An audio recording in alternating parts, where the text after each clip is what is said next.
Welcome friends. তো আজকে আমাদের ভিডিও হচ্ছে পঞ্চায়েত প্রধানের কাছে মৃতদেহ সৎকারের জন্য আর্থিক সাহায্য। তো বাড়িতে যদি কোনো আত্মীয় পরিজন মারা যায়, তো সেই আত্মীয় পরিজন মারা যাওয়ার পর বাকি যে সৎকারের জন্য যে সব কাজ করতে হয় তার জন্য আর্থিক সাহায্য পাওয়া যায় সরকারের কাছ থেকে। সেটা কিভাবে পাওয়ার জন্য আবেদন করতে হয়, তো আজকের ভিডিওতে এটাই দেখব। তো আজকে দেখব কি ফরম্যাটে এই আবেদনটা করতে হবে পঞ্চায়েত প্রধানের কাছে। তো বেশি দেরি না করে শুরু করা যাক। তো পঞ্চায়েত প্রধানের কাছে যেহেতু আবেদন করব, তো প্রথমে আমরা লিখব মাননীয় পঞ্চায়েত প্রধান, এরপরে দেবো পঞ্চায়েতের নাম ও ঠিকানা।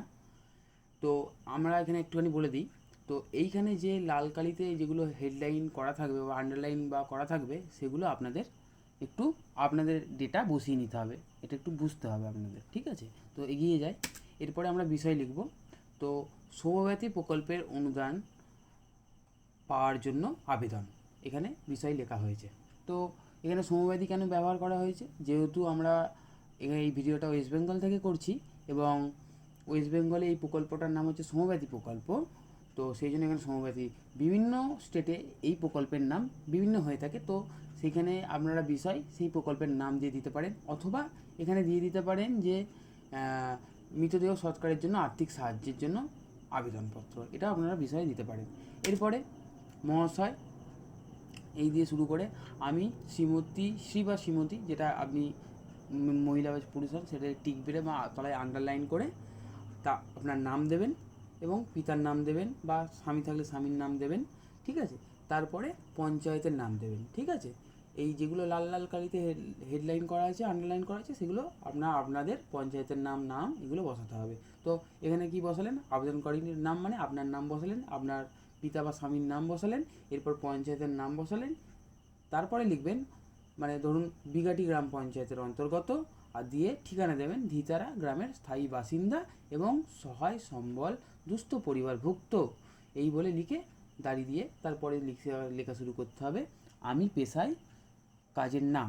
তো কাজের নাম আপনি পেশায় যে কাজ করেন সেটা উল্লেখ করতে হবে এখানে, ঠিক আছে? তারপরে দাড়ি দিয়ে আজকে বা গত, তো আজকে মারা গেলে যিনি মারা যাবেন তাহলে আজকের দেবেন, এবং গতকাল মারা গেছেন আজকে আবেদনটি লিখছেন, তো গতকালের তলায় আন্ডারলাইন করবেন, ঠিক আছে? দিয়ে ইংরেজি তারিখ হিসাবে বসিয়ে দেবেন, দিয়ে তারপরে লিখবেন তারিখে আমার পিতা যিনি মারা যান, এখানে অপশান দেওয়া আছে যেটা আপনার আত্মীয় পরিজনের মধ্যে যিনি মারা যাবেন এখানে আন্ডারলাইন করে মৃত ব্যক্তির নাম, এই জায়গায় মৃত ব্যক্তির নাম লিখবেন, ঠিক আছে? দিয়ে বলবেন মারা যায়, দিয়ে দাঁড়িয়ে দিয়ে কিছু আর্থিক দুরবস্থার কারণে আমি ওনার মৃতদেহ সৎকার বা কবর, যেটা আপনাদের সৎকারের কাজ আছে সেটা আন্ডারলাইন করে দেওয়ার পরলৌকিক কাজ করতে পারছি না, এই বলে আপনাকে জানাতে হবে। এবং তার পরের লাইনে শুরু করতে হবে তাই আপনাকে বিশেষভাবে অনুরোধ জানাচ্ছি এই মত অবস্থায় আমাকে রাজ্যের নাম, যদি আপনাদের রাজ্যে যে রাজ্য থেকে আপনারা আবেদন করছেন সেই রাজ্যের নাম উল্লেখ করতে হবে। আমি যেহেতু পশ্চিমবঙ্গ থেকে আবেদন করছি, তো পশ্চিমবঙ্গ সরকার অনুষ্ঠিত সমব্যথী প্রকল্পের অনুদান, কোন প্রকল্পের আন্ডারে আপনি টাকাটা চাইছেন বা সাহায্যটা চাইছেন সেটা এখানে উল্লেখ করেছি আমরা। তো সমব্যথী প্রকল্পের অনুদান হিসাবে 2000 টাকা দেওয়ার ব্যবস্থা করিয়া দিলে আমি আপনার কাছে কৃতজ্ঞ থাকিব, এই বলে শেষ করতে হবে আবেদনটি। এরপরে তারিখ তলায় এবং মোবাইল নাম্বার দিয়ে দেবেন এবং ধন্যবাদান্তে এখানে দিয়ে আপনার স্বাক্ষর করে দেবেন। তো এইখানে এই ফরম্যাটে আপনার রেডি হয়ে যাবে স্বাস্থ্যসাথী সমব্যথী প্রকল্পে কীভাবে মৃতদেহ সৎকারের জন্য সাহায্য পাওয়া যায়, ঠিক আছে? তো এরকম সেম ফরম্যাট আমরা একটা ইংলিশে কীভাবে, এটা হলো বাংলায়, তো ইংলিশে কীভাবে লিখবেন সেম অনারেবল পঞ্চায়েত প্রধান এই বলে শুরু করতে হবে আপনাদের, এবং তারপরে name of the panchayat, address of the panchayat এই বলে লিখে দিতে হবে, এবং সাবজেক্ট দিতে হবে application for the grant of Samabyathi scheme, এই বলে লিখে স্যার দিয়ে শুরু করতে হবে আপনাদের।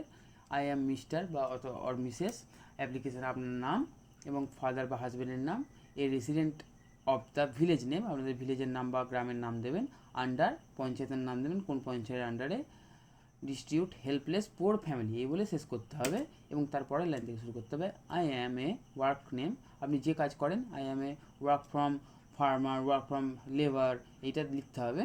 বাই প্রফেশন মাই ফাদার যিনি মারা যাবেন তার এখানে আন্ডারলাইন করতে হবে, my father, husband, mother, wife, Son, daughter, যিনি মারা যাবেন তার তলায় টিক দিয়ে তার নাম বসিয়ে পাস্ট ট্যাবে টুডে, বা যদি আজকে মারা যায় তো আজকে মারা গেছেন, আজকেই আবেদন করছে তো আজকে মানে টুডেতে তলায় আন্ডারলাইন করতে হবে, এবং যদি গতকাল মারা যায় আজকে আবেদনটা করছেন তাহলে ইয়েস্টারডের তলায় দাগ দিয়ে আপনাদের আন্ডারলাইন করে ডেটটা দিতে হবে, ঠিক আছে।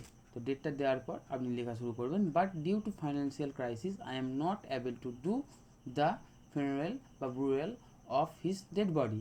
আপনি মৃতদেহ সৎকারের জন্য কিছু করতে পারছেন না, সেই জন্য তারপরের লাইন থেকে লিখবেন, in this situation I request to you to grant this Samabyathi scheme under West Bengal government as soon as possible. I hope to receive your help and sympathy. এই বলে আবেদনটি শেষ করতে হবে, এবং সেম তলায় ডেট, এদিকে থ্যাংক ইউ বলে এখানে মোবাইল নাম্বার দিয়ে দেবেন, এবং এখানে আপনার সিগনেচার থ্যাংক ইউর তলায় দিয়ে আপনারা এই অ্যাপ্লিকেশানটা জমা দিতে হবে পঞ্চায়েতে, ঠিক আছে। তো জমা দেওয়ার পরই আপনাদের সেই দিন বা কিছুদিনের মধ্যেই, 1 দিনের মধ্যেই আপনাদের টাকাটা হ্যান্ড ওভার করা হবে ব্যাংকের থ্রু অথবা ক্যাশ, যে কোনো প্রসেসে ওরা দিতে পারে। তো এই ছিল আজকের ভিডিও, কিভাবে অ্যাপ্লিকেশন করতে হয় মৃতদেহ সৎকারের কিছু সাহায্য পাওয়ার জন্য। তো ভিডিওটা কেমন লাগলো বন্ধুরা জানাতে ভুলবেন না কমেন্ট সেকশানে। আর কি বিষয়ে যদি অ্যাপ্লিকেশান আপনারা পেতে চান তাহলে কমেন্ট করবেন অবশ্যই, এবং এরকম ভিডিও পেতে আপনার চ্যানেলটা সাবস্ক্রাইব করবেন। Thank you.